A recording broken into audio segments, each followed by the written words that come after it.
Itinoon ni Madison ang buong atensyon niya sa trabaho niya. Ayaw niya nang isipin pa tungkol kay Tyler dahil pakaramdam niya ay pagod na siya. Lahat ng mga co-artist niya ay nakatulalang nakatingin kay Madison habang binibitawan ng mga salita niya. Maging si Gary ay napatulala na rin kay Madison. Alam na nilang lahat na magaling talaga sa acting si Madison, na tila ba ipinanganak siyang maging isang magaling na artista, lalo na sa mabibigat na mga drama. Nakaawang na ang bibig ni Karil habang nakatingin kay Madison. Kumakain siya ng burger pero nasa ere pa rin ang kamay niyang may hawak na burger dahil lahat sila'y napatingin na kay Madison. Napakabilis ng pagbagsak ng mga luha niya. Ang iyak niyang tila ba totoong totoo. Ramdam na ramdam mo ang mabigat na emosyon sa kanya. Napakaganda ng pagkakadala ni Madison ng mga linya niya. Mabilis na pinalis ni Karil at Candy ang mga luha nila nang madala sila sa emosyon ni Madison sa mga linya niya. This is just an acting, right? Pero bakit parang totoong totoo lahat? Oh my God! Nanginginig ang boses ni Candy na wika. Hindi niya gusto si Madison pero bilib na bilib siya rito ngayon. You told me that you love me, right? Then why, Angelo? You betrayed me. Nung panahong kailangan ka namin ng anak mo, where are you? You left us? You abandoned us and because of you, why my daughter is no good? You killed her! You killed our daughter! You monster! Wika ni Madison sa mga linya niya habang sunod-sunod niyang hinahampas ang dibdib ni Jaime ang gumaganap bilang si Angelo.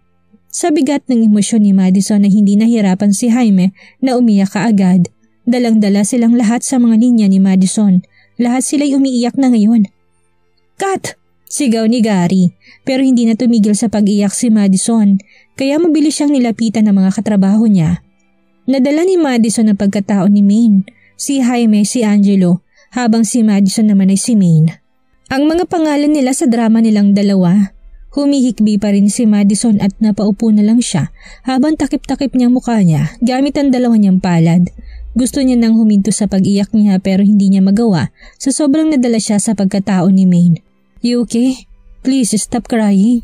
Pag-aalo ni Jaime. Madison, look at me. Hey, you are not Maine anymore. You are now Madison.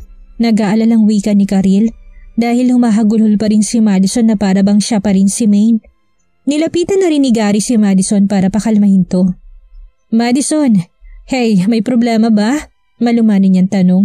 Gumilid ng mga katrabaho ni Madison para bigyan ng space ang direct nila. Hinawakan ni Gary ang magkabilang pisngi ni Madison sa kanya pinunasan ng mga luha ni Madison na wala pa ring humpay sa pag-iyak. I'm sorry, I just can't help it. Pumihikbi pa rin niyang wika pero inilingan siya ni Gary. You're good, you impressed us. You are a really star pero wag mong dadali ng pagkatao na karakter mo. Pero hindi pa rin mapigilan ni Madison. Pakaramdam niya siya si Maine. Hindi niya maalis sa kanyang pagkatao ni Maine na hindi naman talaga nag-e-exist. Tahimik lang naman nakatingin si Clara kay Madison na pilit pa rin pinapakalmang kasama niya. Gustong panoorin ni Clara si Madison at hindi niya akalain na talagang magaling si Madison sa acting. She's really born to be star. Blanko lang siya nakatingin pero hindi niya magawang lapitan si Madison. Hindi naman na maipintang mukha ni Lizal na nakatingin din kay Madison. Hindi niya maitatanggi ang galing ni Madison ngayon at hindi niya maiwasang hindi mainggit na para bang gusto niya nang mawala sa mundo si Madison. Habang tumatagal ay dumarami naman ang mga fans ni Madison at unti-unti niya na namang natatabunan ang kasikatan ni Lizal. Masaya na si Lizal na mawala sa buhay nila si Madison. Pero nawala ang kasiyahan niyang yon nang unti-unti nagbabalik kaloob ang mga fans ni Madison at para bang mas dumarami ang humahanga sa kanya. Paano na lang kapag naipalabas na nila sa TV ang episode nila ngayon kung saan napakagaling ni Madison at talagang madadala niya mga viewers? Paniguradong magiging usap-usapan na naman si Madison. You attention seeker. Nangigigil na wika ni Lizal at napapairap na lang siya. She's a star. Oh my God! Hindi pa rin makapaniwalang saad ni Marian. Hindi mawala sa isip nilang magandang performance ni Madison na kahit sinabihan na silang cut, patuloy pa rin ang pag-iyak niya.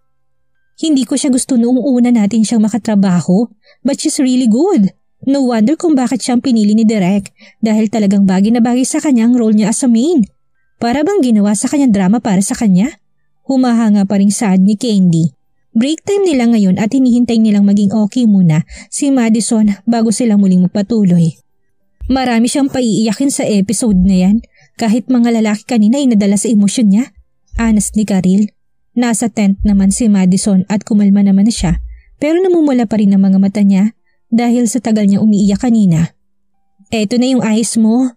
Binigay na ni Ramona ang ice compress bag at nilapat naman yun ni Madison sa mga mata niya para mabawasan ang pamamaga dahil sa pag-iyak niya kanina. Are you sure that you're okay?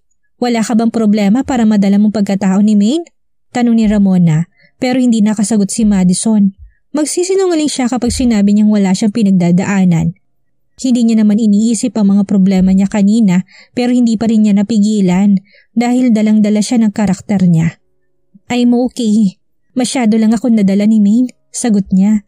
Napatango na lang si Ramona dahil alam na nilang lahat kung gaano kagaling si Madison sa pag-acting. Isang malalim na buntong hininga ang pinakawalan ni Madison. Ramdam pa rin niya ang pamamaga ng mga mata niya kaya pinapahiran pa rin niya ito ng yelo. Nang maging okay si Madison ay pinagpatuloy na nila ang taping nila. Naging mabilis naman ang taping nila dahil lahat ng scene nila ay one take lang. Tila ba na pressure silang lahat sa sobrang galing ng performance ni Madison kanina kaya tuwang-tuwa si Gary sa kanilang lahat. Maaga silang makakapagpahinga ngayong araw. Ang akala nila ay aabutin pa sila ng gabi pero maagang natapos dahil hindi nila kinailangang ulitin ang mga scene nila. Sumakay na si Madison sa van niya. Kasama niya si Jody at si Ramona. Sinasabi ni Ramona ang lahat ng mga schedule ni Madison ngayong linggo. Ang mga event na dadaluhan niya. Hindi naman nagreklamo si Madison dahil mas gusto niyang abalahin ang sarili niya. Nailabas ng malaking billboard mo, gusto mo bang makita? Tanong ni Ramona. Hindi na, gusto ko na lang munang umuwi. Sagot niya dahil para bang wala na lang kay Madison kapag nakikita niyang malalaki niya mga billboard. Hindi katulad dati noong nag-uumpisa pa lang siya na dapat ay palagi niya napupuntahan ang mga billboard niya para makita nito ito ng malapitan. Isinandal ni Madison ang likod niya sa sandalan at tumingin na lang sa daan. Nagulat na lang silang lahat ng sunod-sunod na paputok ng baril ang tumatama sa van nila. Mabilis na iniyuko ni Ramona si Madison para hindi ito tamaan ng bala. Naging malikot na rin ang pag-drive ni Jake at mas lalo naging mabilis. Hindi maiwasan ni Madison na hindi mapasigaw sa tuwing tinatamaan ng balang van na sinasakyan nila. Ah! Daing ni Jody nang tamaan siya sa balikat. Jody! Sigaw ni Madison at gusto niya na sana itong tignan pero mahigpit siyang hinahawakan ni Ramona. Para manatiling nakayuko si Madison at maiwasan na hindi sila matamaan ng bala. Just stay, Madison! Sigaw ni Ramona. Idinaan ni Jake ang sinasakyan nila sa daan na palaging may checkpoint. Nang marinig naman ng mga kapulisan ng mga putukan ay mabilis silang umaksyon. Tumigil na sa paghabol sa kanilang mga taong gustong pumatay sa kanila nang makarating sila sa tapat ng checkpoint na maraming pulis. Inihinto ni Jake ang sasakyan niya sa checkpoint at mabilis naman silang pinaligiran ng mga pulis na nasa checkpoint. Sir, ano pong nangyari? Tanong ng pinakamataas sa mga pulis. Kinuwento naman ni Jake kung anong nangyari. Nang tiningnan ng pulis kung sinong sakay ng van ay nagulat siya na makita niya si Madison. Sikat na artista ang sakay ng van. Eskorta niyo sila pa uwi. Utos ng sir nila. Nilapitan naman ni Madison si Jody na may tama ng bala. Jake, pumunta tayo sa ospital. May tama si Jody. Sigaw ni Madison na narinig naman ng pulis. Kaya mabilis nilang iniskorta ng van papuntang ospital. Nanginginig ang buong katawan ni Madison dahil nasa bingit na sila ng kamatayan kanina. Paano kung lahat sila'y tinamaan sa loob ng van? Paniguradong paglalamayan na sila kaagad. What? Napatayo kaagad si Tyler sa binalita ni Ariel sa kanya. Nasa ospital po sila ngayon. May mga kasama na rin po silang mga pulis pero kung sakali man pong may umatake na naman sa kanila. How is she? Is she okay? Pangangamusta niya kaagad kay Madison. Okay naman po siya. Si Jody lang po talagang may tama sa kanila pero sa balikat lang naman po. Kinuha na ni Tyler ang susi sa sakyan niya para puntahan si Madison sa ospital. Bakit ba nangyayari ang lahat ng ito sa kanya? Puro trauma na lang ang nangyayari kay Madison. Hindi pa siya masyadong nakaka-recover mula sa pangingidnap sa kanya tapos ito na naman ngayon muntik siyang ma-ambush. Nahuli ba nila kung sinong mga taong humahabol sa kanila at nagpaputok? Seryosong tanong ni Tyler habang nagmamadali siyang maglakad. Hindi po sir, sagot niya naman. Samantala naman nakasunod ang tingin ni Clara kay Tyler. Alam niya na kung saan pupunta si Tyler dahil wala naman siyang ibang inaalala kung hindi si Madison lang. Mapait na lang nangumiti si Clara. Naging maayos naman na si Jody dahil sa balikat lang naman siya tinamaan. Gusto sanang papuntahin ng mga pulis si Madison sa presinto pero hindi sila pinayagan ni Ramona kaya si Jake na lang ang tinanong nila. Pagdating ni Madison sa parking lot ay siyang pagbabari ni Tyler. Nagkasalubong ang mga tingin nila at mabilis na nilapitan ni Tyler si Madison. Chinek niyang kabuuan ni Madison para masiguro niyang walang nangyari kay Madison. "Are you okay? Hindi ka ba nasaktan?" Punong-puno ng pag-aalala niyang tanong. Bahagyang umatras si Madison. "I'm okay. Bakit ka pa nagpunta rito? At bakit naman hindi? You are under of my company, Madison. At sa tingin mo, pababayaan na lang kita. Bakit ba hanggang ngayon ay ayaw mo pa rin tanggapin ang mga binibigay ko sa iyong mga bodyguard mo ha? Look what happened today. Paano na lang kung lahat kayo tinamaan? Saan kita gusto mong puntahan? Sa morgue? Hindi ka na ba nadala ng makidnap ka? At hanggang ngayon ay nagpapanggap ka pa rin na kaya mo sarili na kahit ang totoo'y hindi na? Hanggang kailan ka ba magpapakabayani?" Hindi mapigilang hindi magalit ni Tyler sa sobrang pag-aalala niya kay Madison. Ano na lang ang gagawin niya kapag tinamaan ng bala si Madison? Iniwas ni Madison ang paningin niya kay Tyler. Kitang-kita sa mga mata ni Tyler ang pag-aalala kahit na galit na siya. Simula ngayon, sa ayaw at sa gusto mo, ay may magbabantay sa'yo. Anas pa ni Tyler na hindi na tinanggihan ni Madison dahil maging siya ay natatakot na dahil may mga taong gusto siyang patayin. "Get inside." Binuksan ni Tyler ang pintuan ng sasakyan niya pero masyadong matigas ang ulo ni Madison at umalis. Walang nagawa si Tyler kung hindi ang hilahin si Madison at sapilitang isakay sa loob ng sasakyan niya. "Open this door, Tyler!" Sigaw ni Madison at pilit na binubuksan ang pintuan ng kotse. Pero hindi niya magawa dahil nilakagan ni Tyler. Seryosong mukha ni Tyler. Hindi niya hayaan ang katigasan ng ulo ni Madison dahil buhay niya nang nakataya. Sumakay na si Tyler sa driver's seat at hindi niya pinansin ang pagwawala ni Madison. "Palabasin mo ko, Tyler! Ano ba?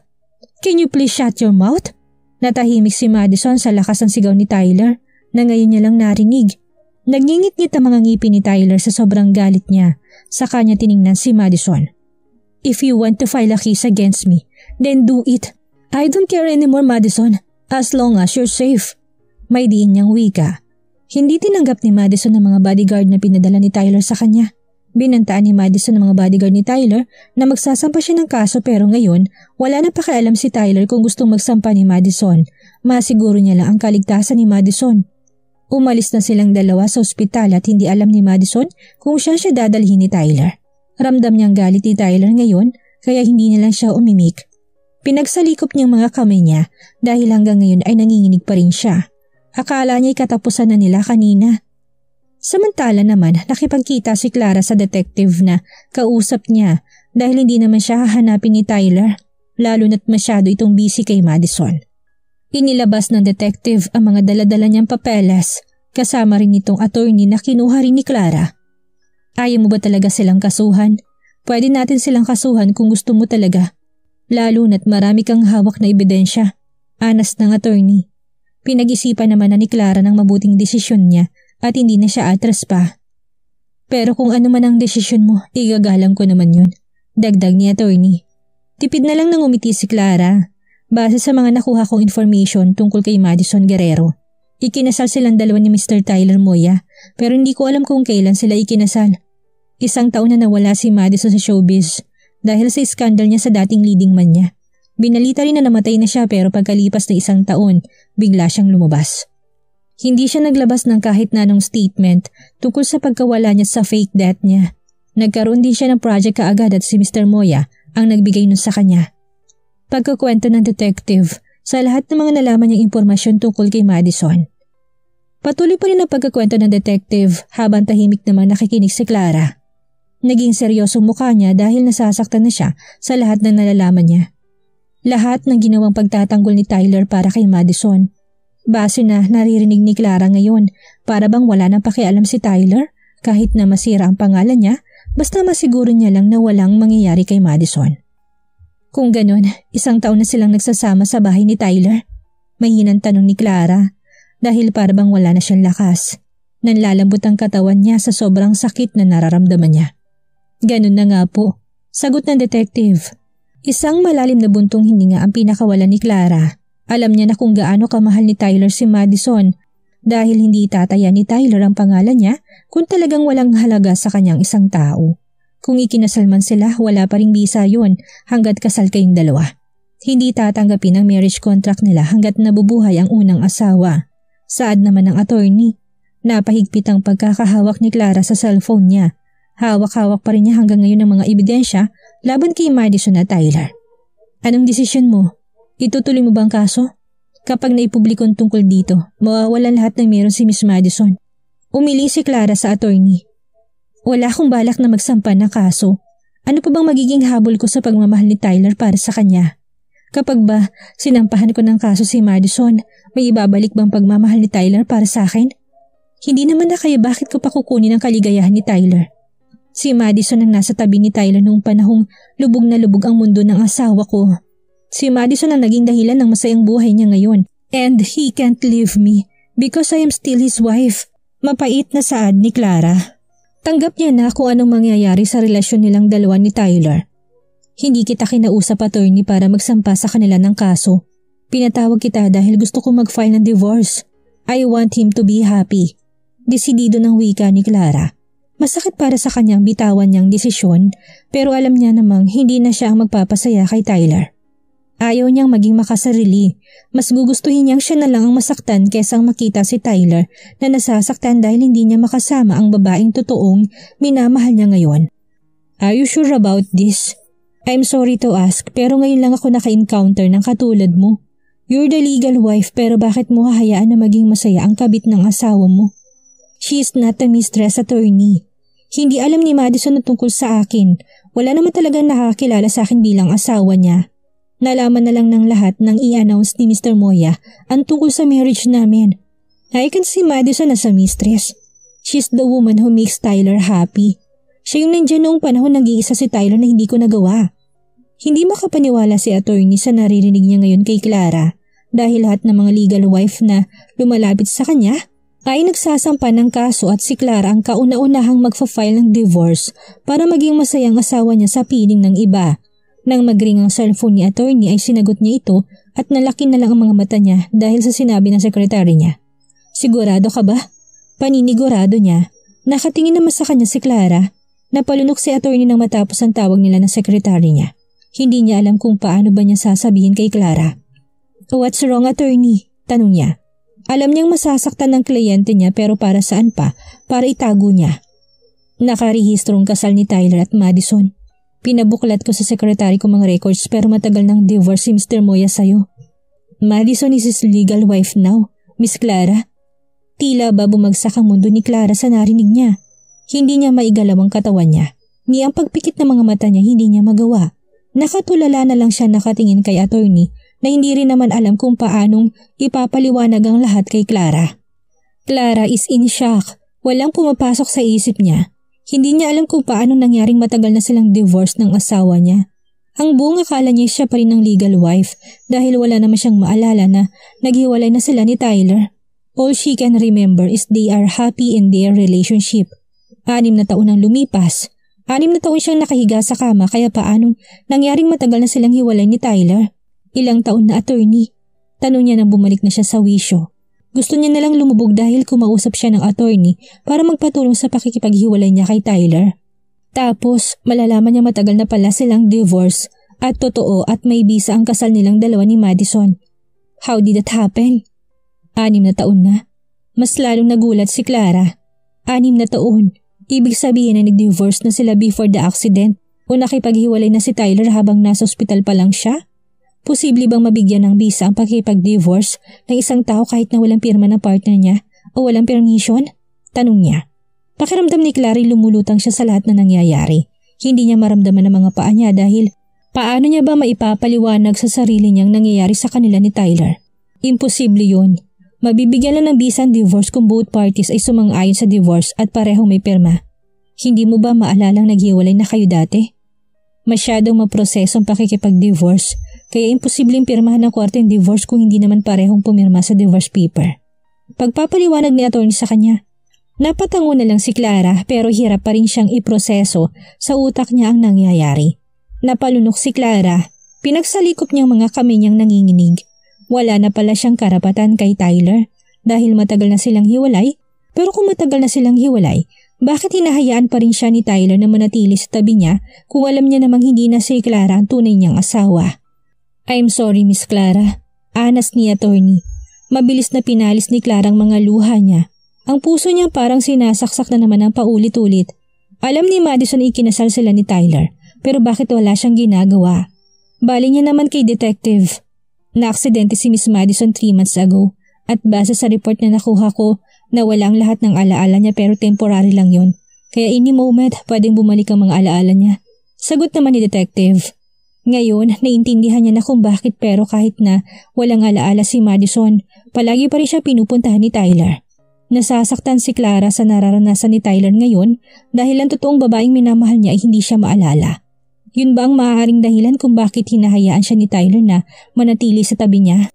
Nakatira sila sa iisang bahay, magkatabi sa iisang kama pero siya palang kabit, habang ang legal wife ay walang maalala. Hilaw na natawa si Clara. Pakiramdam niya'y mababaliw siya sa mga nangyayari. Ano ba talagang tinatago ni Tyler sa kanya? Ano ba talagang nangyari sa nakaraan nila? Anong dahilan ng aksidente nila 6 years ago? Napakaraming katanungan sa isip ni Clara pero paano niya makukuha ang lahat ng sagot? Pagkatapos niyang makausap ang na-hire niyang detective at attorney ay umuwi na siya. Pakiramdam niya hindi niya maramdaman ang sarili niyang katawan, para bang lumulutang lang siya. Nang makapasok siya sa kwarto ay doon niya ibinuhos ang sakit na nararamdaman niya. Ang taong akala niya asawa niya pa rin niya, matagal na palang hindi. Para bang hindi siya makapaniwala. Hindi niya naman pinigilan na nagbibigay ng kasiyahan kay Tyler. Handa niya naman itong pakawalan pero bakit ganito ang nangyari? Siya ang naging kabit sa kanilang dalawa ni Madison. Kaya ba hindi man lang siya nakaramdam ng galit kay Madison kahit nalaman niya ng tungkol sa kanila ni Tyler? Dahil si Madison naman pala talaga ang may karapatan kay Tyler. Basang-basaan ang una ni Clara dahil sa mga luha niya. Ramdam pa rin niya ang pagpunit sa dibdib niya. Ayaw niya na lang lumabas sa sobrang kahihiyan. Siya ang alam na lahat ng asawa ni Tyler. Pero ang nangyari hindi pala. I'm sorry. Humihikbing wika ni Clara. Nahihiya siya kay Tyler at nasasaktan din siya para kay Tyler. Hindi niya magawang lapitan at ipakilala sa publiko si Madison dahil sa kanya. Siya na lang palang hadlang para maging masaya na si Madison at Tyler. Samantala naman, hanggang ngayon ay nagtatalo pa rin si Madison at Tyler.